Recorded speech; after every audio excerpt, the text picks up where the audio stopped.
Welcome back, mga kaagdab. Ito na naman po ang inyong lingkod, si Mr. Destiny. At siyempre, inaabangan nyo na ang update natin. Well, papaalis na nga po ng Canada sina Alden Richards, ang team ng Hello Love Again. Well, pauwi na nga po sila ng Pilipinas. Have a safe flight, Mr. Richard Paul Carson. Ngayong tapos na ang shooting ng Hello Love Again, dito na po papasok ang kumbaga pelikula ngayon ni na Heaven Paraleo at ni Alden Richards. Pero kumbaga nandito pa yung promotion eh. Di po ba? Talagang minadali na rin nila matapos dahil maraming kumbaga magti-taping pa rin po raw ng Pulang Araw. At syempre kailangan na munang mag-promote ni Richard Paul Carson sa Pulang Araw. Medyo hindi daw po gaano nagkiklik ngayon ang Pulang Araw, hindi po katulad ng una. Sa bagay, alam nyo kasi mga kaldab, sa point ng mga teleserye, mas naaabangan yung umpisa. Pero kapag kalagitnaan na parang, kumbaga, yung mga nanonood, parang nababawasan. Hindi, totoo to mga kaldab, for the record lang po. Ito'y base lang naman po sa mga nakukuha nating update at sa mga reaction na rin po ng mga viewers. Sabi ko nga po sa inyo, si Mr. Destiny, dami tayo, kumbaga, Alden fanatics at main fanatics po tayo. Tinitignan natin kung ano po yung mga nangyayari po sa loob at labas ni na Richard Paul Carson at main Paul Carson. Kaya nga po mas marami tayo nakukuhang impormasyon. Kaya mas marami tayong nakukuha at nasasagap na balita. Yan ay base po mismo sa mga taong nakapanood, nakasaksi at nakakaalam. Kaya nga po nasabi natin na kailangan na rin ni Richard Paul Carson dahil ipopromote niya ang Pulang Araw. Medyo bumaba nga po ang ratings kung ikukumpara nyo sa dati na napakataas ng ratings. Ngayon medyo bumagsak eh. Normal lang daw po yung mga bagay-bagay na gano'n. Yung minsan bumubulusok pataas, minsan naman bumubulusok pababa. Depende na lang kasi sa aabangan. Yan po ay base sa mga nakukuha nating datos, nakukuha nating impormasyon.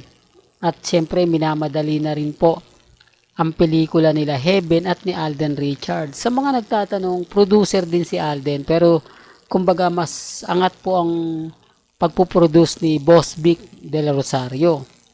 Although dalawa sila, parang second na lang siya kasi siya yung nagdedirect eh.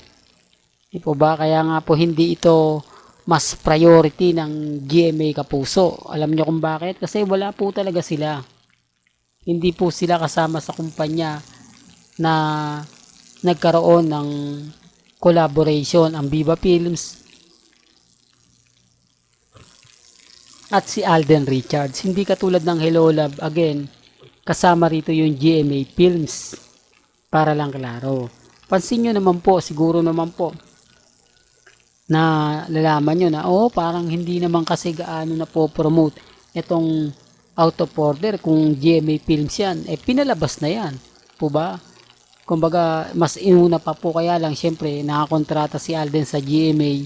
Kailangan niyang gawin at sundin kung ano po yung nasa kontrata. Yan ang pagkakaiba nga po ng sobrang dami ng schedule ni Alden. Kaya nga po, wala na po siya nagagawa pa para sa paglalaro nga po ng ML. Kasi dati, di po ba, nagla-live siya. Ngayon, wala na kasi ang dami niya talaga. Pag uwi niya ng Pilipinas, agad-agad meron siyang photoshoot, TV commercial na nakaantabay na nga po sa kanya.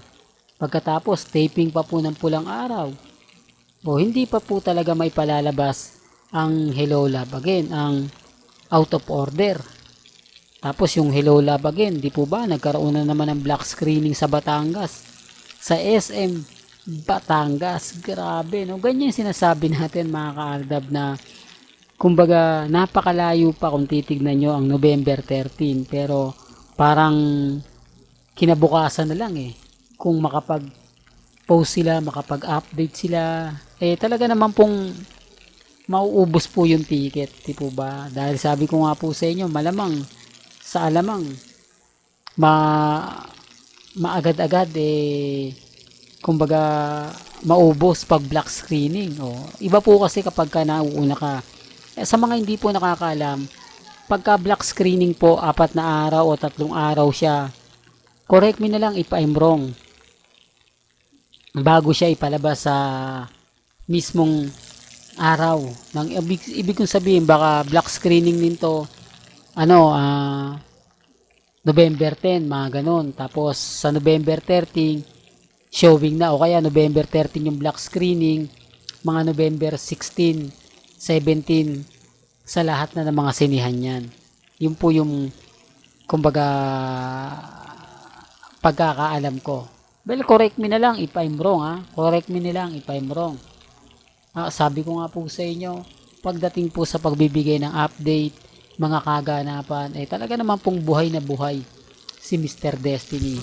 Maliban lang po sa mga taong galit sa akin, inis sa akin, na kapag nagbibigay ako ng update, andyan sila, kumukontra. Nako, yan na naman si Mr. Destiny. Hindi, nasa Canada pa si Alden. Malalaman nyo naman po pag dumating na kung sino nga po ba talaga ang kasama niya.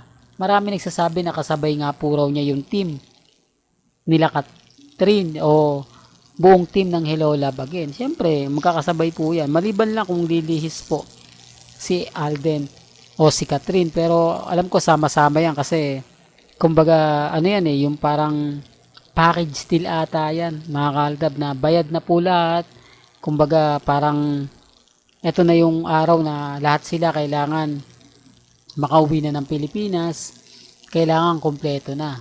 Di po ba? Kaya nga po ang dami pang project ni Alden Richards dito. Pag uwi niya ng Pilipinas, ang dami niyang ipopromote, ang dami niyang gagawin. Siyempre, isa na po doon, ampulang araw. Medyo papaangatin niya, medyo sabihin na natin na medyo bumababa ang ratings. Hindi ko alam kung bakit, mga kaaldab, ba? Dahil nga po ba medyo nakapokus sila sa Canada? Dahil nga po ba inaantay nila ang pelikula nila Katrin at Alden Richards? O hindi po nila gusto nakapartner niya si Sanya Lopez? Di po ba? Alam nyo naman po yung mga cut din kapag nagkakaroon ng issue kay Sanya Lopez, apektado sila. Kasi yung pinost ko, di po ba, na may issue na naman kay Sanya at kay Alden, ang dami nag-react. Sinasabi na maliit na bagay, pinalalaki mo, Mr. Destiny. Gusto mo lang mapag-usapan gusto mo lang maging bida kung ano-ano ginagawa mo.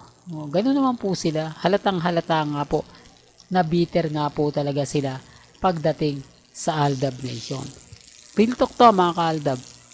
Well, hanggang dito na lang po ang ating latest updates. Kaya kung gusto nyo pa po ng pinaka-latest at sariwang update, abay tumutok lang po kayo dito po sa channel ni Mr. Destiny para updated po kayo sa mga latest at sa mga bagong video po na ilalabas po natin maya-maya lang. Kaya kung bago ka lang sa channel na to at isa kang true-blooded Aldab Nation na nagmamahal kina Mengay at Isoy, tama po ang channel na pinuntahan mo.